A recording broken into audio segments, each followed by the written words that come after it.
Stadium জুড়ে উল্লাস আর রাজপথে হাজারো মানুষের বাঁধ ভাঙা জোয়ার। ঘরের মাঠে বিশ্বকাপ ফুটবল ঘিরে গোটা মেক্সিকো এখন বুঁদ হয়ে আছে ফুটবল উন্মাদনায়। মেক্সিকো সিটি কিংবা মন্তেরির রাস্তায় রাস্তায় চলছে মেক্সিকান ফুটবল প্রেমীদের বাধাহীন উল্লাস। তবে এই বর্ণিল উৎসবের ক্যানভাসটা পুরো দেশের জন্য এক নয়।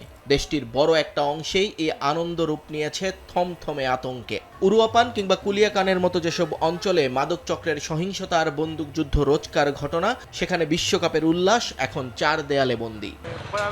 মাঝে মাঝে মনে হয় এই বুঝি খারাপ কিছু ঘটে গেল, কোনো সন্ত্রাসী হামলা বা অন্য কিছু। এই ভয়টা সারাক্ষণ মনের ভেতর তাড়া করে বেড়ায়। কড়া নিরাপত্তার মধ্যে উরুয়াপানের রাস্তায় কিছু ভক্তকে উদযাপনে দেখা গেলেও সিংহভাগ সাধারণ মানুষই এড়িয়ে চলছেন গণজমায়েত। ৮ মাস আগে শহরের মেয়র আততায়ীর হাতে প্রাণ হারানোর রেশ এখনও কাটেনি পুরোপুরি। খেলাধুলার চেয়ে নিজেদের নিরাপত্তাটাই এখনও মুখ্য বাসিন্দাদের কাছে। এদিকে কার্টেলদের রক্তক্ষয়ী লড়াইয়ে বিধ্বস্ত আরেক শহর কুলিয়াকান। গত 2 বছরের সহিংসতায় যেখানে 60,000 মানুষ কর্মসংস্থান হারিয়েছেন, সেখানে স্থানীয় ব্যবসায়ীরা আশা করেছিলেন বিশ্বকাপের হাত ধরে হয়তো ফিরবে সুদিন। কিন্তু মেক্সিকো দল মাঠে আলো ছড়ালেও আশানুরূপ ব্যবসা না হয় কপালে চিন্তার ভাঁজ রেস্তোরাঁ মালিকদের।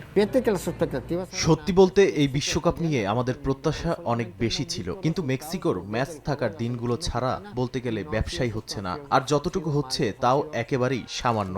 আগের বড় টুর্নামেন্টগুলোর তুলনায় আমাদের বিক্রি অনেক কম।